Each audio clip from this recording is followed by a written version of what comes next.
ಉಪವಾಸ ಮಾಡೋದ್ರಿಂದ ಬಾಡಿ ಒಳಗಡೆ ಯಾವ ರೀತಿಯಾಗಿ ಮಾಲಿಕ್ಯುಲರ್ ಲೆವೆಲ್ ಒಳಗೆ ಏನ್ ಚೇಂಜಸ್ ಆಗ್ತದ, ಒಳ್ಳೆ ರೀತಿ ಚೇಂಜಸ್ ಅನ್ನ ಹೆಂಗ್ ಮಾಡ್ಕೋಬೇಕು, ಕೆಲವು ಜನರಿಗೆ ಉಪವಾಸ ಮಾಡಿದ್ರೆ ಯಾಕೆ ತ್ರಾಸ ಆಗ್ತದ, ತ್ರಾಸ ಆಗ್ಲಾರ್ದಂಗ್ ಹೆಂಗ್ ಉಪವಾಸ ಮಾಡ್ಕೋಬೇಕು, ಆಟೋಫೇಜಿ ಮೆಕ್ಯಾನಿಸಮ್ ಹೆಂಗ್ ಆಕ್ಟಿವೇಶನ್ ಮಾಡ್ಕೋಬೇಕು, ಇದನ್ನ ಆಯುರ್ವೇದದೊಳಗ ಎಷ್ಟು ಕ್ಲಿಯರ್ ಆಗಿ ಹೇಳ್ಯಾರ, ಮಾಲಿಕ್ಯುಲರ್ ಲೆವೆಲ್ ಒಳಗೆ ಹೆಂಗ್ ಚೇಂಜಸ್ ಮಾಡ್ಕೊಂಡು ಹೆಂಗ್ ಏಜ್ ಇವನ್ ರಿವರ್ಸ್ ಕೂಡ ಮಾಡ್ಕೋಬಹುದು, ಮತ್ತು ರೋಗಗಳಿಂದ ಹೆಂಗ್ ಮುಕ್ತಿ ಪಡಿಬಹುದು, ವೇಟ್ ಅನ್ನು ಕಡಿಮೆ ಮಾಡ್ಕೋಬಹುದು, ಇಂತ ಎಲ್ಲಾ ವಿಷಯಗಳ ಬಗ್ಗೆ ಇವತ್ತಿನ ವಿಡಿಯೋ ಒಳಗ ನಾವು ಡಿಟೇಲ್ ಆಗಿ ನೋಡೋಣ ಅಂತ. ಅದಕ್ಕೋಸ್ಕರ ವಿಡಿಯೋನ ಸ್ಕಿಪ್ ಮಾಡ್ಲಾರ್ದ ಕಂಪ್ಲೀಟ್ ಆಗಿ ನೋಡಿ. ಎಲ್ಲರಿಗೂ ನಮಸ್ಕಾರ. ಈ ವಿಡಿಯೋ ಶುರು ಮಾಡೋಕ್ಕಿಂತ ಮುಂಚೆ ಈ ಒಂದು ಚಿತ್ರ ನೋಡ್ರಿ. ಓಕೆ, ಈ ಚಿತ್ರ ಎಲ್ಲಾ ಕಡೆ ಸಿಗುವಂತ ಈ ಸನ್ನಿವೇಶ, ಹೌದಾ? ರೋಡ್ ಕ್ಲೀನ್ ಮಾಡೋರು ನೀಟಾಗಿ ಕ್ಲೀನ್ ಮಾಡ್ತಿರ್ತಾರೆ, ನಮ್ಮಂತವ್ರು ಹೋಗಿ ಏನ್ ಮಾಡ್ಬಿಡ್ತೇವೆ, ಕಸ ಮಧ್ಯೆ ಹಾಕ್ಬಿಡ್ತೇವೆ. ಆ ಕ್ಲೀನ್ ಮಾಡೋವರೆಗೂ ಕೂಡ ನಮಗ್ ಪುರ್ಸೊತ್ತಿರಂಗಿಲ್ಲ. ಅವಾಗ ಅವ್ರು ಹೇಳ್ತಾರ, ನಮ್ ಮೊದ್ಲು ಕ್ಲೀನ್ ಮಾಡ್ಲಿಕ್ ಬಿಡ್ರಿ, ಆಮೇಲೆ ಇಂತ ಕೆಲಸ ಮಾಡ್ರಿ ಅಂತ ಹೇಳಿ. ಎಸ್, ನಾನಿವತ್ತು ರೋಡ್ ಕ್ಲೀನ್ ಬಗ್ಗೆ ಹೇಳಲಿಕ್ಕತ್ತಿಲ್ಲ, ದೇಹದ ಕ್ಲೀನ್ ಬಗ್ಗೆ ಹೇಳಲಿಕ್ಕತ್ತೀನಿ. ಹಿಂಗ ನಮ್ಮ ಬಾಡಿ ಒಳಗಡೆ ಒಂದ್ ಸಿಸ್ಟಮ್ ಐತಿ, ಅದು ಹೇಳ್ತದ. ಕೆಲವೊಂದ್ ಸೆಲ್ಸ್ ಇರ್ತಾವ, ಅವು ನಮ್ಗೆ ಹೇಳ್ತಾವ ಏನಂತ, ಸ್ವಲ್ಪ ಹೊತ್ತು ಬಾಯಿ ಮುಚ್ಕೊಂಡ್ ಇರ್ರಿ, ಏನು ತಿನ್ಲಿಕ್ ಹೋಗ್ಬೇಡ್ರಿ, ಏನು ಹಾಕ್ಲಿಕ್ ಹೋಗ್ಬೇಡ್ರಿ. ನಾವೇನ್ ಮಾಡ್ಬೇಕು, ನಿಮ್ ದೇಹವನ್ನ ಒಳಗಡೆಯಿಂದ ಕ್ಲೀನಿಂಗ್ ಮಾಡ್ಬೇಕು, ರಿಜುವಿನೇಷನ್ ಮಾಡ್ಬೇಕು ಅಂತ ತಿಳ್ಕೊಂಡು. ಇದು ಎಲ್ಲಾರ ದೇಹದೊಳಗೂ ನಡೆಯುವಂತ ಒಂದು ಪ್ರಾಸೆಸ್. ಬಟ್ ಇದಕ್ ನಾವು ಅವಕಾಶನ ಮಾಡ್ಕೊಳ್ಳೋದಿಲ್ಲ, ಹೌದಾ? ಅದಕ್ಕನೇ ಆಟೋಫೇಜಿ ಅಂತ ಹೇಳ್ತಾರ. ಅದನ್ನೇ ಆಯುರ್ವೇದದೊಳಗ ಬಹಳ ಬ್ಯೂಟಿಫುಲ್ ಆಗಿ ಲಂಘನಂ ಪರಮೌಷಧಂ ಅಂತ ಹೇಳ್ಯಾರ. ನೋಡ್ರಿ, ಯಾಕೆ ಇದಕ್ಕೆ ಪರಮೌಷಧ, ಶ್ರೇಷ್ಠವಾದ ಒಂದು ಟ್ರೀಟ್ಮೆಂಟ್ ಅಂತ ಯಾಕೆ ಹೇಳ್ತಾರ, ಅಥವಾ ಶ್ರೇಷ್ಠವಾದ ಮೆಡಿಸಿನ್ ಅಂತ ಯಾಕೆ ಹೇಳ್ತಾರ ಅಂದ್ರೆ, ಈ ಲಂಘನ ಮಾಡಿದಾಗ, ಉಪವಾಸ ಮಾಡಿದಾಗ ಒಳಗಡೆ ಏನಾಗ್ತದಂದ್ರ ಆಮ ಪಾಚನ ಆಗ್ತದ. ಹಂಗಂದ್ರ ಆಮ್ ಅಂದ್ರೆ ಏನು, ಇವತ್ತು ಇದ್ರ ಬಗ್ಗೆ ಕ್ಲಿಯರ್ ಆಗಿ ನಾವು ಮಾತಾಡೋಣ ಅಂತ. ಯಾರಿಗೆ ಸೈನ್ಸ್ ಬ್ಯಾಕ್ ಗ್ರೌಂಡ್ ಇಲ್ಲ ಅವ್ರಿಗೂ ಕೂಡ ಅರ್ಥ ಆಗೋ ರೀತಿ ಒಳಗೆ ಹೇಳ್ತೀನಿ. ಅದಕ್ಕೆ ವಿಡಿಯೋ ಎಲ್ಲೂ ಸ್ಕಿಪ್ ಮಾಡ್ಲಾರ್ದ ಕೊನೆಯವರೆಗೂ ನೋಡ್ರಿ. ಬಾಡಿ ಒಳಗಡೆ ಏನಾಗ್ತಿರ್ತದ, ಡೈಲಿ ನಾವು ಉಂಡಂತ ಆಹಾರ ಚಯಾಪಚಯ ಕ್ರಿಯೆ ಒಳಗ ಮೆಟಾಬಾಲಿಕ್ ವೇಸ್ಟ್ ಪ್ರೊಡ್ಯೂಸ್ ಆಗ್ತಾನೆ ಇರ್ತದ, ಡೆಡ್ ಸೆಲ್ಸ್ ಪ್ರೊಡ್ಯೂಸ್ ಆಗ್ತಾನೆ ಇರ್ತಾವ. ಯಾಕಂದ್ರೆ ಸೆಲ್ಸ್ಗೆ ಹುಟ್ಟು ಸಾವು ಇರ್ತದ. ನಮಗ್ ಹೆಂಗ್ ಒಂದ್ ಏಜ್ ಇರ್ತದಲ್ಲ, ಹಂಗ ನಮ್ಮ ಜೀವಕೋಶಗಳು ಕೂಡ ಹುಡ್ತಿರ್ತಾವು, ಸಾಯ್ತಿರ್ತಾವು. ಆದ್ರೆ ಸರಿಯಾದ ರೀತಿ ಒಳಗಡೆ ಅವು ಕ್ಲೀನಿಂಗ್ ಆಗ್ತಿರಂಗಿಲ್ಲ. ಪ್ರಾಪರ್ ನಮ್ ಪ್ರಕಾರ ಕ್ಲೀನಿಂಗ್ ಅಂದ್ರೆ ಏನ್ರಿ, ಮಲ ಮೂತ್ರ ಮತ್ತು ಸ್ವೇದ ಸರಿಯಾಗಿ ಮೋಷನ್ ಆಗ್ತದ್ರಿ, ನನಗ ಯೂರಿನ್ ಕ್ಲೀನ್ ಆಗ್ತದ, ಸೊ ನಾನ್ ಕ್ಲೀನ್ ಇದ್ದೀನಿ ಅನ್ಕೊಳ್ತೀವಿ. ಬರೀ ಇವಷ್ಟೇ ಅಲ್ಲ, ಸೆಲ್ಯುಲಾರ್ ಜಂಕ್ ಅಂತ ಇರ್ತದ. ಬಾಡಿ ಒಳಗಡೆ ಏನ್ ಉತ್ಪತ್ತಿ ಆಗ್ತಿರ್ತದಲ್ಲ, ಚಯಾಪಚಯ ಕ್ರಿಯೆ ಒಳಗೆ ಉತ್ಪತ್ತಿ ಆಗ್ತದ. ಅತಿ ಸ್ಟ್ರೆಸ್ ಮಾಡ್ಕೊಂಡಾಗ ಫ್ರೀ ರ್ಯಾಡಿಕಲ್ಸ್ ಅಂತ ಉತ್ಪತ್ತಿ ಆಗ್ತಿರ್ತಾವು, ಡೆಡ್ ಸೆಲ್ಸ್ ಉತ್ಪತ್ತಿ ಆಗ್ತಿರ್ತಾವು, ಟಾಕ್ಸಿನ್ಸ್ ಇವೆಲ್ಲವನ್ನು ಸೇರಿ ಅನ್ಡೈಜೆಸ್ಟೆಡ್ ಮೆಟೀರಿಯಲ್ಸ್ ಉತ್ಪತ್ತಿ ಆಗ್ತಿರ್ತಾವ. ಇವೆಲ್ಲವನ್ನು ಸೇರಿ ಒಂದೇ ಶಬ್ದದೊಳಗ ಆಮ ಅಂತ ಹೇಳ್ಯಾರ. ಇವು ಆಮ ಬಾಡಿ ಒಳಗಡೆ ಅಕ್ಯುಮುಲೇಟ್ ಆಗ್ತಾ ಇತ್ತು ಅಂದ್ರ ಇವು ಏನ್ ಮಾಡ್ತಾವು, ಶ್ರೋತೋ ಅವರೋಧ ಮಾಡ್ತಾವು. ನಮ್ ಬಾಡಿ ಒಳಗಿರುವಂತ ಚಾನೆಲ್ಸ್ ಒಳಗಡೆ ಹೋಗಿ ಬ್ಲಾಕ್ ಆಗಿ ಯಾವ ಆರ್ಗನ್ ನಮ್ದು ವೀಕ್ ಇರ್ತದ ಆ ಆರ್ಗನ್ ಮೇಲೆ ಇವು ಅಫೆಕ್ಟ್ ಬಹಳ ಮಾಡ್ತಾವ. ಉದಾಹರಣೆಗೆ, ಯಾರು ಸ್ವಲ್ಪ ಕಾರ್ಡಿಯಾಕ್ ಮಸಲ್ಸ್ ವೀಕ್ ಇರ್ತಾವ ಅಥವಾ ಕಾರ್ಡಿಯಾಕ್ ಸಿಸ್ಟಮ್ ವೀಕ್ ಇರ್ತದ ಅಂತಲ್ಲಿ ಹೋಗಿ ಎಷ್ಟೋ ಸಾರಿ ಏನಾಗ್ತದ, ಕಾರ್ಡಿಯಾಕ್ ಬ್ಲಾಕೇಜಸ್ ಆಗ್ತಾವು, ಕಿಡ್ನಿ ಪ್ರಾಬ್ಲಮ್ ಆಗ್ತದ. ಇತ್ತಿತ್ಲಾಗಂತೂ ನಾವು ನೋಡೇವಿ, ಲಿವರ್ ಒಳಗ ಫ್ಯಾಟ್ ಬಹಳಷ್ಟು ಡೆಪಾಸಿಷನ್ ಆಗ್ಲಿಕ್ಕದ. Grade 1 and grade 2 fatty liver common ಆಗ್ಬಿಟ್ಟದ ಬಹಳ ಜನರಿಗೆ. ನೋಡ್ರಿ, ದೇಹದೊಳಗ್ ಬರುವಂತ ಎಲ್ಲಾ ವಸ್ತುಗಳನ್ನ ಡಿಟಾಕ್ಸಿಫೈ ಮಾಡುವಂತಹ ಕೆಮಿಕಲ್ ಫ್ಯಾಕ್ಟ್ರಿನೇ ಲಿವರ್. ಅದ ಡ್ಯಾಮೇಜ್ ಆಗ್ಲಿಕ್ಕತ್ತದಂದ್ರ ನಮ್ಮ ದೇಹದೊಳಗ ಎಷ್ಟು ಆಮ ಅಥವಾ ಈ ರೀತಿಯಾದಂತ ಬೇಡವಾದಂತಹ ವಸ್ತುಗಳು ಅಕ್ಯುಮುಲೇಟ್ ಆಗ್ಲಿಕ್ಕತ್ತಾವ ಅನ್ನೋದ್ರ ಬಗ್ಗೆ ಅಂದಾಜ್ ಮಾಡ್ಕೊಡ್ರಿ, ಹೌದಾ? ಬಟ್ ಇವು ಕೂಡ ಡೈಜೆಷನ್ ಆಗ್ಬೇಕು, ಬರ್ನ್ ಆಗ್ಬೇಕು, ಹೊರಗಡೆ ಹೋಗ್ಬೇಕು ಅಂತಂದ್ರ ಇರುದು ಒಂದ method, that is a best treatment. ಅದಕ್ಕೆ ಇದಕ್ಕೆ ಪರಮೌಷಧಂ ಅಂತ ಹೇಳ್ತಾರ. ಅದು ಲಂಘನ ಅಂದ್ರ ಉಪವಾಸ.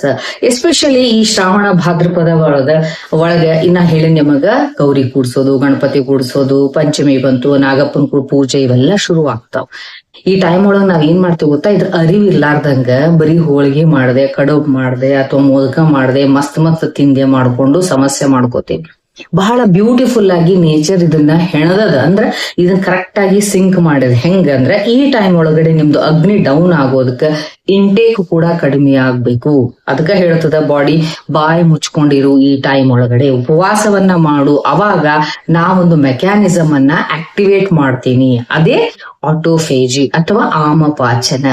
ಈ ಟೈಮ್ ಒಳಗೆ ಏನಾಗ್ತದ ಗೊತ್ತೇನ್ರಿ, ನಾವು ಕರೆಕ್ಟ್ ಆಗಿ ಉಪವಾಸ ಮಾಡಿದ್ವಿ ಅಂದ್ರ, ಕೆಲವು ಜನ ಕಮೆಂಟ್ ಮಾಡಿರಿ, ನಮ್ಗೆ ಉಪವಾಸ ಮಾಡಿದ್ರೆ ತ್ರಾಸ ಆಗ್ತದ, ಹಿಂಗಾಗ್ತದ, ಹಂಗಾಗ್ತದ. ಅಂತವ್ರಿಗೂ ಹೇಳ್ತೀನಿ ನಾನು ಹೆಂಗ್ ಮಾಡ್ಬೇಕು ಅಂತ ಹೇಳಿ. ಉಪವಾಸ ಮಾಡಿದ್ರೆ ಯಾರಿಗೂ ತ್ರಾಸ ಆಗಂಗಿಲ್ಲ, ನೀವು ರಾಂಗ್ ವೇ ಒಳಗ್ ಮಾಡ್ತಿರ್ತೀರಿ. ಅದಕ್ಕೆ ಹೇಳೋದು ನಾನು, ವಿಡಿಯೋ ಕೊನೆವರೆಗೂ ನೋಡ್ರಿ ಅಂತ ಹೇಳಿ.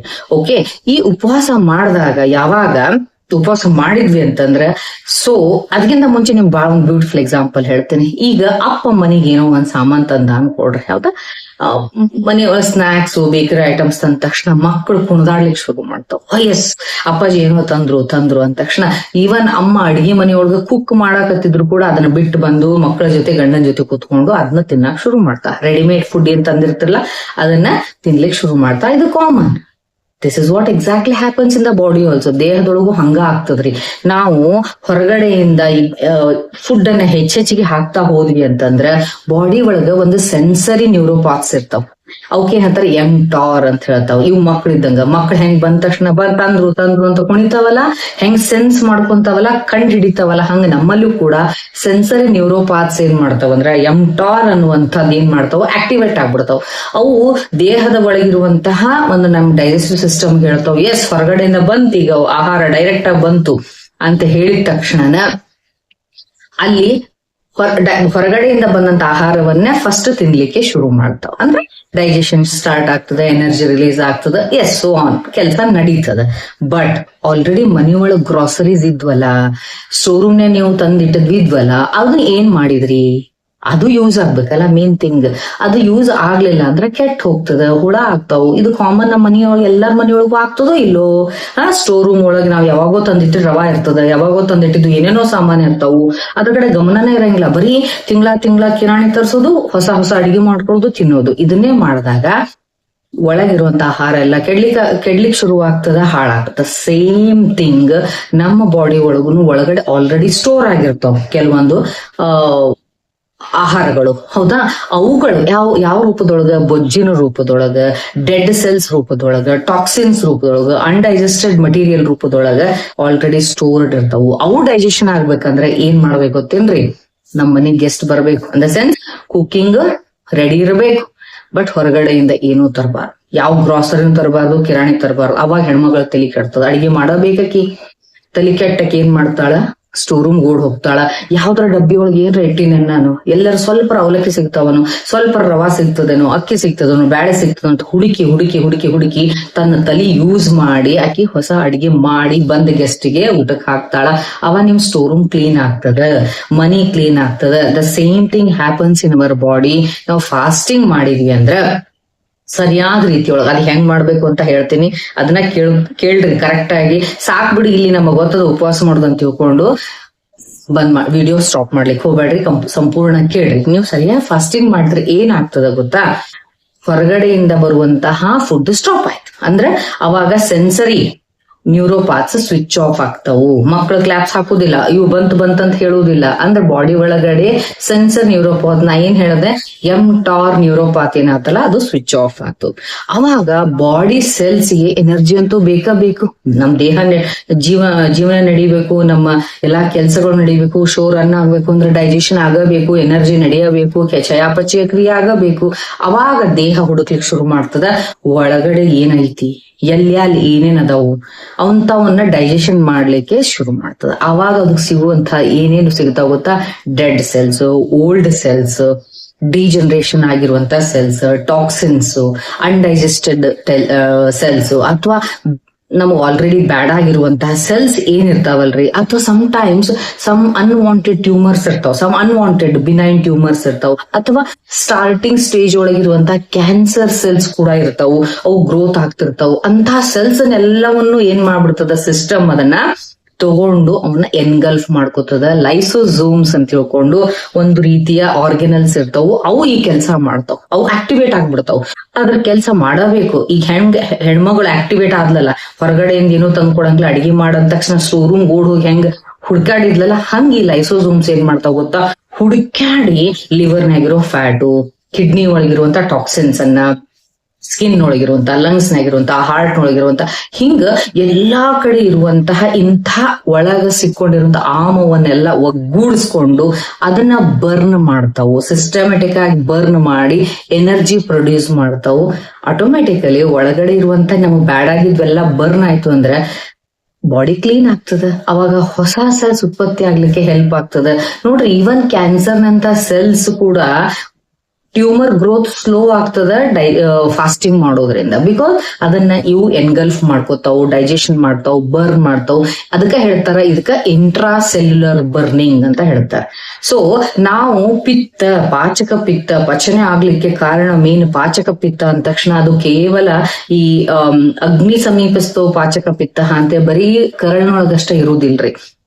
ಪ್ರತಿಯೊಂದು ಜೀವಕೋಶದಲ್ಲಿಯೂ ಕೂಡ ಸೆಲ್ಯುಲಾರ್ ಲೆವೆಲ್ ಒಳಗ ನಾವು ಪಾಚಕ ಪಿತ್ತವನ್ನ ಅಥವಾ ಪಿತ್ತವನ್ನ ನಾವೇನ್ ಮಾಡ್ತೀವಿ, ಸ್ಟಡಿ ಮಾಡ್ತೇವಿ. ಪ್ರತಿಯೊಳಗೆ ಸೆಲ್ಲಿನೊಳಗಿರುವಂತಹ ಪಿತ್ತ ಆಕ್ಟಿವೇಟ್ ಆಗಿ ಈ ಕೆಲಸವನ್ನ ಬಹಳ ಚಂದ ನಿಭಾಯಿಸಿ ಹಳೆ ಎಲ್ಲಾ ಡೆಬ್ರಿಸ್ ಅನ್ನ, ಸೆಲ್ಯುಲಾರ್ ಜಂಕ್ ಅನ್ನ ಡೈಜೆಷನ್ ಮಾಡಿ ಬಾಡಿ ಕ್ಲೀನ್ ಮಾಡ್ಬಿಡ್ತದ. ಅವಾಗ ಏನಾಗ್ತದ, ಹೊಸ ಸೆಲ್ಸ್ ಉತ್ಪತ್ತಿ ಆಗ್ತಾವ, ಬಾಡಿ ಸ್ವಚ್ಛ ಆಗ್ತದ, ರೀಜುವಿನೇಟ್ ಆಗ್ತದ. ಅವಾಗ ಏಜಿಂಗ್ ಪ್ರೊಸೆಸ್ ಸ್ವಲ್ಪ ಡಿಲೇ ಆಗ್ತದ. ನಾ ಹೇಳೋದು ರಿವರ್ಸ್ ಆಗ್ತದ ಅಂತ ಹೇಳುದಿಲ್ಲ, ಬಹಳ ಮಂದಿ ರಿವರ್ಸ್ ಆಗ್ತದ. ರಿವರ್ಸ್ ಹೆಂಗ ಆಗ್ತದ್ರಿ, ಏಜ್ ಆಗ್ತಾನೆ ಇರ್ತದ. ಏಜ್ ಒಳಗ ಎರಡು ಈ ರೀತಿ ಏಜ್ ಇರ್ತಾವ. ಒಂದು ಬಯಾಲಜಿಕಲ್ ಏಜ್ ಅಂತ ಹೇಳ್ತೀನಿ. ನಾ ಹೇಳಿಕತ್ತೀನಿ, ನಿಮ್ಗೆ ಅರ್ಥ ಆಗ್ಲಿಕತ್ತದ ಅನ್ಕೋತೀನಿ. ನಾ ಹೆಂಗ್ ಹೇಳ್ತೇನಲ್ಲ ಹಂಗ ನೀವು ಚಂದ ಇಮ್ಯಾಜಿನೇಷನ್ ಮಾಡ್ಕೋಬೇಕು, ಅಂದ್ರೆ ಬಹಳ ಚಂದ ಅರ್ಥ ಆಗ್ತದ. ಓಕೆ, ಏಜ್ ಒಳಗ ಒಂದು ಬಯೋಲಾಜಿಕಲ್ ಏಜ್ ಅಂತ ಇರ್ತದೆ, ಇನ್ನೊಂದು ಕ್ರೋನಾಲಾಜಿಕಲ್ ಏಜ್ ಅಂತ ಇರ್ತದೆ. ಕ್ರೋನಾಲಾಜಿಕಲ್ ಏಜ್ ಅಂದ್ರೇನು, ನಮ್ಮ ಡೇಟ್ ಆಫ್ ಬರ್ತ್ ಮೇಲೆ ಡಿಪೆಂಡ್. ಈ ನನಗೆ 20 ವರ್ಷ, 30 ವರ್ಷ, 40 ವರ್ಷ, 50 ವರ್ಷ, 60 ವರ್ಷ, ಇದು ಕ್ರೋನಾಲಾಜಿಕಲ್ ಏಜ್. ಆದ್ರೆ ಬಯೋಲಾಜಿಕಲ್ ಏಜ್ ಅಂದ್ರೆ ನಮ್ ಕಿಡ್ನಿ ಈ ಆಟೋಫೇಜಿ ಕರೆಕ್ಟ್ ಆಗಾತು ಅಂದ್ರ, ಅಥವಾ ಆಮಪಾಚನ ಸರಿಯಾಗಿ ಆತು ಅಂತಂದ್ರ ಒಳಗಡೆ ನಮ್ಮ ಕಿಡ್ನಿ ಎಷ್ಟು ಎಫಿಷಿಯಂಟ್ ಆಗಿ ಕೆಲಸ ಮಾಡಾಕತೈತಿ, ಎಷ್ಟು ವಿಷವಸ್ತುಗಳು ಇರ್ಲಾರ್ದಂಗ ಬಹಳ ಫ್ರೆಶ್ ಆಗೈತಿ. ನಮ್ದು ಲಿವರ್ ಹೆಂಗ್ ಕೆಲಸ ಮಾಡ್ಲಿಕ್ಕತ್ತದ, ಹಾರ್ಟ್ ಹೆಂಗ್ ಕೆಲಸ ಮಾಡ್ಲಿಕ್ಕತ್ತದ ಅಂದ್ರ ಎಷ್ಟೋ ಸರಿ ಅದ್ರ ಏಜ್ ಚಲೋ ಆಗ್ತದ, ರೀಜುವಿನೇಷನ್ ಆಗ್ತದ. ಕೆಲವೊಂದ್ಸರಿ ಏಜ್ ಇಂದ ಹೊರಗಡೆಯಿಂದ 65-70 ವರ್ಷ ಇರ್ತಾರ, ಬಟ್ ಅವ್ರ ಆರ್ಗನ್ಸ್ ಬಹಳ ಫ್ಯಾಂಟಾಸ್ಟಿಕ್ ಕೆಲಸ ಮಾಡ್ತಿರ್ತಾವ. ಒಳ್ಳೆ ಒಂದ್ 30-35 ವರ್ಷದವ್ರು ಕೆಲಸ ಮಾಡ್ದಂಗ್ ಮಾಡ್ತಿರ್ತಾವ. ಅದಕ್ಕೆ ಬಯೋಲಾಜಿಕಲ್ ಏಜ್ ಅಂತಾರ. ನಮ್ಮ ಲೈಫ್ ಡಿಪೆಂಡ್ ಇರೋದು biological age of the organs ಮೇಲೆ, ಕ್ರೊನಾಲಜಿಕಲ್ ಏಜ್ ಅಲ್ಲ. ಓಕೆ, ಈ ನಮ್ಮೆಲ್ಲರದು ಹಣೆಬರ ಹೆಂಗಾಗ್ಯದ ಅಂದ್ರೆ, ನಾವು ನೋಡ್ಲಿಕ್ಕೆ 20-25 ವರ್ಷದವ್ರು ಇದ್ರು ಕೂಡ, ಅಂದ್ರೆ ಇರ್ಲಿಕ್ಕೆ ಅಷ್ಟಿದ್ರು ಕೂಡ ಒಳಗಡೆಯಿಂದ ಹಾರ್ಟ್ ಹೆಲ್ತ್ ಎಷ್ಟಾಗ್ಯದ ಒಂದ್ 80 ವರ್ಷದವ್ರ ಟೈಪ್, ಕಿಡ್ನಿ ಹೆಲ್ತ್ ಒಂದ್ 90 ವರ್ಷದವ್ರ type, intestine health already dead. ಆ ಲೆವೆಲ್ಗೆ ಹದಗೆಡ್ಸ್ಕೊಂಡ್ಬಿಟ್ಟೇವಿ, ಬಯೋಲಾಜಿಕಲ್ ಹೆಲ್ತ್ ಅನ್ನ ಡ್ಯಾಮೇಜ್ ಮಾಡ್ಕೊಂಡೇವಿ. ಈ ಆಟೋಫೇಜಿ ಮಾಡ್ಕೊಳ್ಳೋದ್ರಿಂದ ಅಥವಾ ಲಂಘನ, ಪಾಚನ, ಆಮಪಾಚನ ಮಾಡ್ಕೊಳ್ಳೋದ್ರಿಂದ ನಿಮ್ದು ಬಯೋಲಾಜಿಕಲ್ ಏಜ್ ಹೆಚ್ಚಿಗೆ ಆಗ್ತದ, ಕ್ವಾಲಿಟಿ ಆಫ್ ಲೈಫ್ ಚಲೋ ಆಗ್ತದ, quality of organs, health of the organs ಒಳ್ಳೆ ರೀತಿಯಿಂದ ರೀಜುವಿನೇಟ್ ಆಗ್ತದ, ಇಂಪ್ರೂವ್ಮೆಂಟ್ ಆಗ್ತದ. ಅವಾಗ ಒಂದ್ ಪ್ರಶ್ನೆ ಬರ್ತದ್ರಿ, ಹೌದ್ರಿ ಇಷ್ಟೆಲ್ಲ ಹೆಲ್ಪ್ ಆಗ್ತದಂದ್ರ ನಮ್ಗ ಉಪವಾಸ ಮಾಡಿದ್ರೆ ಸಮಸ್ಯೆ ಆಗ್ತದಲ್ಲ. ಕೆಲವು ಮಂದಿಗೆ ವಿಪರೀತ ಅಸಿಡಿಟಿ ಆಗ್ತದ, ನಮ್ಗೆ ತಡ್ಕೊಳಿಕ್ಕೆ ಆಗಂಗಿಲ್ಲ. ಇನ್ ಕೆಲವು ಜನರಿಗೆ ಚಕ್ರನ ಬಂದ್ಬಿಡ್ತಾರೆ, ಸ್ವಲ್ಪ ಉಪವಾಸ ಮಾಡಿದ್ವಿ ಅಂದ್ರೆ ನಾವ್ ಚಕ್ರ ಬಂದ್ ಬಿದ್ದೇ ಬಿಡ್ತೇವಿ. ಇನ್ ಕೆಲವು ಜನರಿಗೆ ಆರಾಮಾಗಿರ್ತೀವಿ ಅಂತ ಹೇಳ್ತಾರೆ. ಕರೆಕ್ಟ್, ಯಾಕಂದ್ರ ನೀವು ನಿಮ್ಮ ಪ್ರಕೃತಿಗೆ ಅನುಸಾರವಾಗಿ ಫಾಸ್ಟಿಂಗ್ ಮಾಡ್ಲಿಕ್ಕತ್ತಿಲ್ಲ. ನೀವ್ ಹೆಂಗ್ ಮಾಡ್ಲಿಕ್ಕತ್ತೀರಿ ಅಂದ್ರೆ, ಗೀತಾ ಮಾಡಿದ್ಲಂತ ಸುನಿತಾ ಮಾಡೋದು, ಸುನಿತಾ ಮಾಡಿದ್ಲಂತ ಕವಿತಾ ಮಾಡೋದು, ಕವಿತಾ ಮಾಡಿದ್ಲ ಸುಜಾತ ಮಾಡೋದು, ಹಿಂಗ ನೀವು ತಾತ ಮಾಡ್ದಂಗ್ ಮಾಡ್ಕೋತ ಹೋದ್ರೆ ಅಂದ್ರೆ ಸಮಸ್ಯೆ ಆಗ್ತದೆ. ಫಾಸ್ಟಿಂಗ್ ಅನ್ನೋದು ಇಟ್ ಇಸ್ ಅ ಟ್ರೀಟ್ಮೆಂಟ್. ಅದಕ್ಕೆ ಹೇಳೋದು ನಾನು, ನೀವು ನಿಮ್ಮ ಪ್ರಕೃತಿಗೆ, ನಿಮ್ಮ ದೋಷಕ್ಕ ಮ್ಯಾಚ್ ಆಗುವಂತ ಒಂದು ಲಂಘನವನ್ನ ಮಾಡ್ಬೇಕು. ಇನ್ನ ಜನರಲ್ ನಿಮ್ಗೆ ಕೆಲವೊಂದು ಟೆಕ್ನಿಕ್ಸ್ ಹೇಳ್ತೇನೆ. ಉದಾಹರಣೆಗೆ ಪ್ಯೂರ್ ವಾತ ಪ್ರಕೃತಿ ಇತ್ತು ಅಂತ ತಿಳ್ಕೊಡ್ರೆ, ಒಬ್ಬ ವ್ಯಕ್ತಿದು ಅವ್ರಿಗೆ ವಿಷಮಾಗ್ನಿ ಇರ್ತದೆ. ವಿಷಮಾಗ್ನಿ ಅಂದ್ರೆ ಏನು, ಅವ್ರದ್ದು ಅಗ್ನಿ ಪದೇ ಪದೇ ಫ್ಲಕ್ಚುಯೇಟ್ ಆಗ್ತಿರ್ತದ, ಹೌದಾ? ಅಂಥವ್ರಿಗೆ ತಡ್ಕೊಳಿಕ್ ಆಗಂಗಿಲ್ಲ. ಅಂಥವ್ರು ಏನ್ ಮಾಡ್ಬೇಕು ಅಂದ್ರು, ಸ್ಟ್ರಿಕ್ಟ್ ಡಯಟ್, ಸ್ಟ್ರಿಕ್ಟ್ ಫಾಸ್ಟಿಂಗು ಮಾಡ್ಲಿಕ್ಕೆ ಹೋಗ್ಬೇಡ್ರಿ, ಸಮಸ್ಯೆ ಮಾಡ್ಕೋತೀರಿ. ಅಂಥವ್ರಿಗೆ ನಾವೇನ್ ಹೇಳ್ತೀವಿ, ಪದೇ ಪದೇ ಸ್ವಲ್ಪ ಜೀರಿಗೆ ನೀರು, ಬಿಸಿ ಜೀರಿಗೆ ನೀರು, ವಾರ್ಮ್ ಜೀರಾ ವಾಟರ್ ಕುಡ್ಕೋತೀರಿ, ಅಥವಾ ಧನಿಯಾ ವಾಟರ್ ಕುಡ್ಕೊಂತೀರಿ. ಇಲ್ಲ ಅಂದ್ರೆ ಹೆಸರು ಬೇಳೆಯನ್ನ ಕುದಿಸಿ ಅದ್ರ ಕಟ್ಟು, ಹೆಸರು ಕಾಳಿನ ಕಟ್ಟನ್ನ ಕುಡಿತಾ ಇರ್ಬೇಕು. ಬಿಸಿ ಬಿಸಿ ಇರುವಂತ ಸ್ವಲ್ಪ ಹೆಸರು ಕಾಳಿನ ಕಟ್ಟನ್ನ ಕುಡ್ಕೋತ ಇರಿ. ಹಿಂಗ್ ಮಾಡಿ ನೀವು ನಿಮ್ ಫಾಸ್ಟಿಂಗ್ ಮಾಡ್ಬೇಕು. ಸಾಲಿಡ್ ಫುಡ್ ಅನ್ನ ಹಾಕೋದನ್ನ ಬಿಡಬೇಕು. ಇನ್ನ ಪಿತ್ತ ಪ್ರಕೃತಿಯವರು, ಪ್ಯೂರ್ಲಿ ಪಿತ್ತ ಪ್ರಕೃತಿ ಇತ್ತು ಅಂತಂದ್ರೆ ಅವ್ರೇನಾರ ಅತಿ ಫಾಸ್ಟಿಂಗ್ ಮಾಡ್ಬಿಟ್ರೆ ಅವ್ರಿಗೆ ವಿಪರೀತ ಹೈಪರ್ ಗ್ಯಾಸ್ಟ್ರೈಟಿಸ್ ಆಗ್ಬಿಡ್ತದ.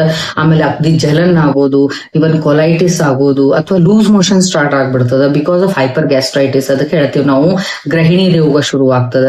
ಪಿತ್ತಜನ್ಯ ಅತಿ ಪಿತ್ತ ವೃದ್ಧಿ ಆಗೋದ್ರಿಂದ ಇವೆಲ್ಲ ಸಮಸ್ಯೆ ಆಗ್ತಾವು.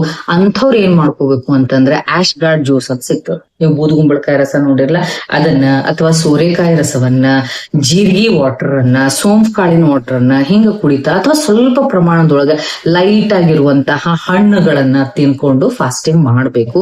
ಅವ ನೀವು ಬಹಳ ನೀಟಾಗಿ ಫಾಸ್ಟಿಂಗ್ ಮಾಡ್ಬೇಕು. ಇನ್ನು ಕಫ ಪ್ರಕೃತಿಯವ್ರದ್ದು ಏನಂತಂದ್ರೆ ಮಂದಾಗ್ನಿ ಇರ್ತದೆ.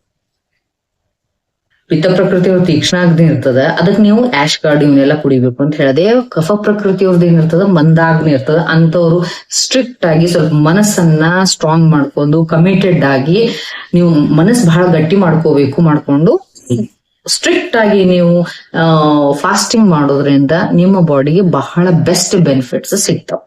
ಬಟ್ ಅನ್ಫಾರ್ಚುನೇಟ್ಲಿ ಪ್ಯೂರ್ ವಾತ, ಪ್ಯೂರ್ ಪಿತ್ತ, ಪ್ಯೂರ್ ಕಫ ಇರುವುದಿಲ್ಲ. ಅಂತ ಟೈಮ್ ಒಳಗಡೆ ಕಾಂಬಿನೇಷನ್ಸ್ ಇರ್ತಾವ ಬಹಳಷ್ಟು. ಎಲ್ಲರೂ ಹೆಚ್ಚು ಕಡಿಮೆ ಕಾಂಬಿನೇಷನ್ ಆಫ್ ದಿ ಪ್ರಕೃತಿ ಇರ್ತದ, ಅಂದ್ರೆ ದೋಷಾಸ್ ಇರ್ತಾವ. ವಾತ ಪಿತ್ತ ಇರ್ತದ, ಪಿತ್ತ ಕಫ ಇರ್ತದ, ವಾತ ಕಫ ಇರ್ತದ. ಇಂಥ ಟೈಮ್ ಒಳಗೆ ನಾವ್ ಹೆಂಗ್ ಮಾಡ್ಕೋಬೇಕು ಅಂದ್ರೆ, ನಾ ಸ್ಟ್ರಾಂಗ್ಲಿ ಸಜೆಸ್ಟ್ ಮಾಡ್ತೀನಿ, ನೀವ್ ಯಾರೋ ಮಾಡಿದ್ರು ಅದ್ ಮಾಡ್ಲಿಕ್ಕೆ ಹೋಗ್ಬೇಡ್ರಿ. ಒಬ್ಬ ಆಯುರ್ವೇದಿಕ್ ಡಾಕ್ಟರ್ಸ್ ನೀವು ಕನ್ಸಲ್ಟ್ ಮಾಡಿ ನಿಮ್ಮ ಪ್ರಕೃತಿಗೆ ಯಾವ ರೀತಿಯಾಗಿ ನೀವು ಫಾಸ್ಟಿಂಗ್ ಮಾಡ್ಬೇಕು ಅನ್ನೋದನ್ನ ತಿಳ್ಕೊಳ್ರಿ. ಸರಿಯಾಗಿ ನಿಮ್ಮ ಅಗ್ನಿಗೆ, ನಿಮ್ಮ ದೋಷಕ್ಕ, ನಿಮ್ಮ ಕೋಷ್ಟಕ್ಕ ಮ್ಯಾಚ್ ಆಗುವಂಗ ನಿಮ್ಮನ್ನ ಸರಿಯಾಗಿ ಪರೀಕ್ಷೆ ಮಾಡಿ ಅವರು ಕರೆಕ್ಟ್ ಆಗಿ ನಿಮ್ ಚಾಕ್ಔಟ್ ಮಾಡ್ಕೊಡ್ತಾರ. ಅದ್ರ ಪ್ರಕಾರ ನೀವು ಫಾಸ್ಟಿಂಗ್ ಮಾಡಿದ್ರಂದ್ರೆ ಏನೂ ಸಮಸ್ಯೆ ಆಗ್ಲಾರ್ದಂಗ ನೀವು ಸರಿಯಾಗಿ ಆಮಪಾಚನ ಮಾಡ್ಕೋಬಹುದು ಮತ್ತು ಆಟೋಫೇಜಿಯನ್ನ ನೀಟಾಗಿ ಆಕ್ಟಿವೇಟ್ ಮಾಡ್ಕೋಬಹುದು. ಫಾಸ್ಟಿಂಗ್ ಅಂದ್ರೆ it is a depletion therapy. ನೀವು ಹೆಂಗಾರ ಫಾಸ್ಟಿಂಗ್ ಮಾಡಿದ್ರಿ ಅಂತಂದ್ರೆ ಒಳಗಿರುವಂತ ಹೆಲ್ದಿ ಟಿಶ್ಯೂಸ್ ಕೂಡ ಡಿಪ್ಲೀಟ್ ಆಗಿ ನಿಮ್ಮ ವೀಕ್ನೆಸ್ ಬರಬಾರ್ದ್ರಿ. ನಮಗ್ ಬ್ಯಾಡ್ ಆಗಿದ್ದು ಮಾತ್ರ ಹೊರಗೆ ಹೋಗ್ಬೇಕು, ಬ್ಯಾಡ್ ಆಗಿದ್ದು ಮಾತ್ರ ಬರ್ನ್ಔಟ್ ಆಗ್ಬೇಕು. ಅದಕ್ಕೆ ಬೇಕಾಗಿದ್ದೇನ ಪ್ರಾಪರ್ ಮೆಡಿಕಲ್ ಸೂಪರ್ವಿಷನ್ ಬೇಕಾಗ್ತದೆ. ನಿಮ್ಮ ಪ್ರಕೃತಿಗೆ ಅನುಗುಣವಾಗಿ ನೀವು ಮಾಡ್ಬೇಕಾಗ್ತದೆ. ಅವಾಗ ನೋಡ್ರಿ ಯಾರು ಏನೇನೂ ಸಮಸ್ಯೆ ಆಗಂಗಿಲ್ಲ. ಹಂಗ ನೀವು ಮಾಡಿದ್ರಿ ಅಂದ್ರೆ ಬ್ಯೂಟಿಫುಲ್ ಆಗಿ ನೀವು ಲಂಘನವನ್ನ, ಉಪವಾಸವನ್ನ ಸಕ್ಸಸ್ಫುಲ್ ಆಗಿ ಮಾಡ್ಬೋದು. ಈ ನಮ್ದು ಉಪವಾಸ ಸಕ್ಸಸ್ಫುಲ್ ಆಗ್ಯದ ಅಂತ ಹೆಂಗ್ ಗೊತ್ತಾಗ್ಬೇಕು ನಾವು? ಹೌದಲ್ರಿ? ಅಥವಾ ಹೆಂಗ್ ಮಾಡ್ಬೇಕು? ಎಲ್ಲಾ ತಲೆ ಒಳಗೆ ಇರುವಂತದ್ದೇನೋ ಇಂಟರ್ಮಿಟೆಂಟ್ ಫಾಸ್ಟಿಂಗ್ ಮಾಡೋದು. ಅದನ್ನ ನಾನು ಆಗೇನ್ ಹೇಳಿದೆ, ಆಕೆ ಮಾಡಿಲ್ಲ ಅಂದ್ರೆ ಈಕೆ ಮಾಡಿಲ್ಲ ಅಂತ ಆಕೆ ಹಿಂಗ್ ಮಾಡ್ಲಿಕ್ಕೆ ಹೋಗ್ಬೇಡ್ರಿ. ಇಂಟರ್ಮಿಟೆಂಟ್ ಫಾಸ್ಟಿಂಗ್ ಅನ್ನುವಂಥದ್ದು ಇತ್ತಿತ್ಲ ಕಾಯಿನ್ ಆಗಿರುವಂತ ಶಬ್ದ. ಇದನ್ನ ನಾವು ಆಯುರ್ವೇದದೊಳಗೆ ಯೋಗಿಕ್ ಫಾಸ್ಟಿಂಗ್ ಅಂತ ಹೇಳ್ತೇವೆ. ಅಂದ್ರೆ ಸನ್ಸೆಟ್ ಆಗೋದ್ರೊಳಗ ನೀವು ಊಟ ಮಾಡ್ಬಿಡ್ಬೇಕು. ಸಾಯಂಕಾಲ ಹೆಚ್ಚು ಕಡಿಮೆ 6-6:30 ಒಳಗೆ ನಿಮ್ದು ಊಟ ಮುಗಿದ್ ಬಿಟ್ಟಿತ್ತು ಅಂತಂದ್ರೆ ಆಮೇಲಿಂದ ನೆಕ್ಸ್ಟ್ ಡೇ ಮುಂಜಾನೆ ಹೆಚ್ಚು ಕಡಿಮೆ 9:30-10 ಗಂಟೆವರೆಗೂ ಕೂಡ ನೀವೇನು ಹಾಕಬಾರ್ದು. ಸಾಲಿಡ್ ಫುಡ್ ಅನ್ನು ಏನು ಹಾಕ್ಲಿಕ್ಕೆ ಹೋಗ್ಬಾರ್ದು. ಬಟ್ ಅರ್ಲಿ ಮಾರ್ನಿಂಗ್ ಏನಾಗ್ತದೆ, 6 ಗಂಟೆಯಿಂದ 8, 8:30, 9, 10 ಗಂಟೆವರೆಗೂ ಸ್ವಲ್ಪ ಕಫಕಾಲ ಇರ್ತದ, ಅಗ್ನಿ ಮಾಂದ್ಯ ಇರ್ತದ. ಅಂತ ಟೈಮ್ ಒಳಗಡೆ ಅಗ್ನಿಯನ್ನ ಇಗ್ನೈಟ್ ಮಾಡ್ಬೇಕಾಗ್ತದ, ಸ್ವಲ್ಪ ದೀಪನ ಪಾಚನ ಮಾಡ್ಬೇಕಾಗ್ತದ. ಅಂತ ಟೈಮ್ ಒಳಗಡೆ ನಾ ಕೆಲವೊಂದು ನಿಮಗ್ ಕಾಂಬಿನೇಷನ್ ಹೇಳ್ತೀನಿ. ಉದಾಹರಣೆಗೆ ಬಿಸಿ ನೀರು, ಸ್ವಲ್ಪ ಮಟ್ಟಿಗೆ ಬಿಸಿನೀರು, ಬಹಳಷ್ಟಲ್ಲ ನಾ ಹೇಳೋದು, ಸ್ವಲ್ಪ ಮಟ್ಟಿಗೆ ಬಿಸಿನೀರನ್ನ ಉಗುರು ಬೆಚ್ಚ ನೀರು ಕುಡಿಬಹುದು. ಇಲ್ಲ ಅಂದ್ರೆ ಅರಿಶಿಣ ಮತ್ತು ಪೆಪ್ಪರ್ ಪೌಡರ್ ಅಂದ್ರೆ ಕಾಳು ಮೆಣಸಿನ ಪೌಡರ್ ಅನ್ನ ನೀವು ಮಿಕ್ಸ್ ಮಾಡ್ಕೊಂಡು ಸ್ವಲ್ಪ ತುಪ್ಪದ ಜೊತೆ ಮಿಕ್ಸ್ ಮಾಡ್ಕೊಂಡು ಅದನ್ನ ತಿನ್ನಬಹುದು. ಇಲ್ಲ ಅಂದ್ರ ಮಧು ಘೃತ ಅಂತ ಹೇಳ್ತೇವಿ. ತುಪ್ಪ ಮತ್ತು ಜೇನುತುಪ್ಪವನ್ನ ಅಸಮ ಪ್ರಮಾಣದೊಳಗ, ನೆನ್ಪಿಟ್ಕೊಡ್ರಿ, ಸಮ ಪ್ರಮಾಣ ಅಲ್ಲ, ಸಮ ಪ್ರಮಾಣದೊಳಗೆ ತಿಂದ್ರಿ ಅಂದ್ರೆ ಅದು ವಿಷ ಆಗ್ತದೆ. ಅಸಮ ಪ್ರಮಾಣದೊಳಗ ಮಧುಘೃತವನ್ನ ನೀವು ಮಿಕ್ಸ್ ಮಾಡ್ಕೊಂಡು ಅದ್ರೊಳಗೆ ಒಂಚೂರು ಅರಿಶಿಣ ಮತ್ತು ಪೆಪ್ಪರ್ ಪೌಡರ್ ಮಿಕ್ಸ್ ಮಾಡ್ಕೊಂಡು ನೆಕ್ಕೋದ್ರಿಂದ ನಿಮ್ದು ಅಗ್ನಿ ದೀಪನ ಆಗ್ತದ ಮತ್ತು ಹಿಂದಿನ ದಿವಸದ ಡೈಜೆಷನ್ ಸರಿಯಾಗಿ ಆಗ್ತದ. ಅದ್ರ ಜೊತೆಗೆ ಇಲ್ಲಪ್ಪ ಅಂತಂದ್ರ ಶುಂಠಿ ನೀರನ್ನ ಅಥವಾ ಅಲ್ಲ ಅಂತ ಏನ್ ಹೇಳ್ತೀವಲ್ಲ, ಜಿಂಜರ್, ಅದನ್ನ ಕುದಿಸಿದ ನೀರನ್ನ ಸ್ವಲ್ಪ ಮಟ್ಟಿಗೆ ಕುಡಿಬಹುದು. ಅಗ್ದಿ ಸ್ಮಾಲ್ ಕ್ವಾಂಟಿಟಿ ಒಳಗ ಬೆಳಗಿನ ಟೈಮ್ ಒಳಗ ನೀವು ತಗೊಳ್ಳೋದ್ರಿಂದ ಅಗ್ನಿ ದೀಪನವನ್ನ ಮಾಡ್ತೀರಿ. ಆಮ ಪಾಚನವನ್ನ ಇನ್ನೂ ಒಂದಿಷ್ಟು ಫಾಸ್ಟ್ ಮಾಡಬಹುದು. ಎಲ್ಲಿವರೆಗೂ? ಪಿತ್ತಕಾಲ ಬರುವವರೆಗೂ, ಹೆಚ್ಚು ಕಡಿಮೆ 12 ಗಂಟೆವರೆಗೂ. ಓಕೆ ನೋಡ್ರಿ, ಸಾಯಂಕಾಲ ಹಿಂದಿನ ದಿವ್ಸ ಸಾಯಂಕಾಲ ನೀವು 6:30 ಊಟ ಮಾಡಿದವರು ನೆಕ್ಸ್ಟ್ ಡೇ 10, 11, 12 ಗಂಟೆವರೆಗೂ ನೀವು ಖಾಲಿ ಇತ್ರಿ ಅಂದ್ರೆ ಆರಾಮಾಗಿ 16-17 ತಾಸು ನೀವು ಉಪವಾಸ ಮಾಡ್ದಂಗ ಆಗ್ತದ. It is nothing but intermittent fasting ಅದಂಗ ಆಯ್ತಲ್ಲ, ಏನ್ ಡಿಫ್ರೆನ್ಸ್ ಐತಿ? ಬಟ್ ಇದು ಯೋಗಿಕ್ ಫಾಸ್ಟಿಂಗ್. ನಮ್ಮ ಯೋಗಿಗಳು ಈ ರೀತಿಯಾಗಿ ಮಾಡೋದ್ರಿಂದ ನಿಮ್ಮ ಬಾಡಿ ಒಳಗಡೆ ಸೆಲ್ಫ್ ಹೀಲಿಂಗ್ ಆಗ್ತದ, ಸೆಲ್ಫ್ ಕ್ಲೀನಿಂಗ್ ಆಗ್ತದ ಅನ್ನೋದನ್ನ ಬಹಳ ಕ್ಲೀನ್ ಆಗಿ ಆಮಪಾಚನವನ್ನ ಹೇಳೋದ್ರ ಮುಖಾಂತರವಾಗಿ ಹೇಳ. ಓಕೆ, ಒಮ್ಮೆ ಪಿತ್ತಕಾಲ ಶುರುವಾಯ್ತು, ಸೂರ್ಯ ತಲೆ ಮೇಲೆ ಬಂದ, ಸ್ಟ್ರಾಂಗ್ ಆಯ್ತು ಅಂತಂದ್ರೆ ನಮ್ ಡೈಜೆಸ್ಟಿವ್ ಫೈರ್ ಕೂಡ ಸ್ಟ್ರಾಂಗ್ ಆಗ್ತದ. ಆ ಟೈಮ್ ಒಳಗಡೆ ನೀವು ಷಡ್ರಸಯುಕ್ತ ಆಹಾರವನ್ನ, ಹೆವಿ ಲಂಚ್ ಅಂತ ಏನ್ ಹೇಳ್ತೀವಲ್ಲ, ಹೆವಿ ಲಂಚ್ ಅಂದ್ರೆ ಹೊಟ್ಟಿ ಬಿರಿ ಆಗೋಂಗ್ ಊಟ ಮಾಡೋದಲ್ಲ, ಇನ್ನೂ 20% ಹಸಿವೈತ್ ಅಂದಾಗ ಬಿಡಬೇಕಾಗ್ತದ ಊಟನ. ಬಟ್ ಷಡ್ರಸಯುಕ್ತ ಆಹಾರ ಇರ್ಬೇಕು. ಮಧುರ, ಆಮ್ಲ, ಲವಣ, ಕಟು, ತಿಕ್ತ, ಕಷಾಯ ಎಲ್ಲವನ್ನು ಸೇರಿಸಿದ ಆಹಾರವನ್ನ ಹಿತಮಿತವಾಗಿ ನೀವು ಮಧ್ಯೆ ಮಧ್ಯೆ ಸ್ವಲ್ಪ ಸ್ವಲ್ಪ ನೀರು ಕುಡಿತಾ ಊಟವನ್ನ ಮಧ್ಯಾಹ್ನ ಮಾಡ್ಬೇಕು. This is what we explain. Ayurvedic doctors ಇದನ್ನ ಹೇಳ್ತೀವಿ. ಈ ಆಮಪಾಚನ ಇಷ್ಟು ನೀಟಾಗಿ ಆಯುರ್ವೇದದೊಳಗ ಲಂಘನ ಮಾಡೋದ್ರ ಮುಖಾಂತರ ಆಕ್ಟಿವೇಟ್ ಮಾಡ್ಕೋಬಹುದು ಅಂತ ಕ್ಲಿಯರ್ ಆಗಿ ಹೇಳಾರ. ಬಟ್ ಯಾವುದೇ ರೀತಿ ನಮ್ಮ ಋಷಿ ಮನೆಗೆ ರಿಕಗ್ನಿಷನ್ ಸಿಗುವುದಿಲ್ಲ. ಬಟ್ ಇದೇ ಆಟೋಫೇಜಿಯನ್ನ ನಮ್ ಈ 20ನೇ ಶತಮಾನದೊಳಗ ಒಬ್ಬ ಸೈಂಟಿಸ್ಟ್ ಹೇಳಿದ ತಕ್ಷಣ ಅವ್ರಿಗೆ ನೋಬೆಲ್ ಅವಾರ್ಡ್ ಬಂತು. ತಪ್ಪಲ್ಲ, we respect them also. But ನಮ್ಮ ಆಯುರ್ವೇದದ ಕಾನ್ಸೆಪ್ಟ್ಗಳು ಇಷ್ಟು ಬ್ಯೂಟಿಫುಲ್ ಆಗಿರೋದನ್ನ ಡಿಕೋಡ್ ಮಾಡ್ಕೊಂಡು ಇವನು ಫಾಲೋ ಮಾಡೋದ್ರಿಂದ ನೀವು ಬಹಳ ಬ್ಯೂಟಿಫುಲ್ ಆದಂತಹ ಒಳ್ಳೆಯ ನಿಮ್ ಮುಖದ ಮೇಲೆ ಇರುವಂತಹ ರಿಂಕಲ್ಸ್ ಕಡಿಮೆ ಮಾಡ್ಕೊಂಡು ಆಟೋಮೆಟಿಕ್ಲಿ ಏಜಿಂಗ್ ಪ್ರೋಸೆಸ್ ಡಿಲೇ ಆಯ್ತು ಅಂದ್ರೆ ಯು ಸ್ಟಾರ್ಟ್ ಲುಕಿಂಗ್ ಯಂಗ್ ಕಾಣಿಸ್ಲಿಕ್ಕೆ ಶುರು ಮಾಡ್ತೀರಿ. ಬಾಡಿ ಒಳಗಡೆ ಕಂಪ್ಲೀಟ್ ಆಗಿ ಬ್ಲಡ್ ಸರ್ಕ್ಯುಲೇಷನ್ ಚಲೋ ಆಗ್ತದೆ. ಬಟ್ ಇಲ್ಲೊಂದು ಪ್ರಶ್ನೆ ಬರ್ತದ, ನಮ್ದು ಆಮಪಾಚನ ಸರಿಯಾಗಿ ಆಗ್ಯದಿಲ್ಲ ಅಂತ ಹೆಂಗ್ ಗೊತ್ತಾಗ್ಬೇಕ್ರಿ ಅಂದ್ರೆ ನಿಮ್ದು ಫಾಸ್ಟಿಂಗ್ ಸಕ್ಸಸ್ಫುಲ್ ಆಗ್ಯದೋ ಇಲ್ಲೋ ಅಂತ ಅನ್ಲಿಕ್ಕೆ ನಾಡಿ ತರಂಗಿಣಿ ಅನ್ನುವಂತ ಒಂದು ಆಯುರ್ವೇದ ಟೆಕ್ಸ್ಟ್ ಒಳಗೆ ಕ್ಲಿಯರ್ ಆಗಿ ಹೇಳ್ಯಾರ. ಏನಪ್ಪಾ ಅಂದ್ರೆ ಫಸ್ಟ್ ನಿಮ್ಗೆ ಏನಾಗ್ಬೇಕು ಅಂದ್ರೆ ಶಾರ್ಪ್ ಆಗಿ ಹಸಿವಾಗ್ಬೇಕು ಮತ್ತು ನೀರಡಿಕೆ ಆಗ್ಬೇಕು ಉಪವಾಸದ ನಂತರ.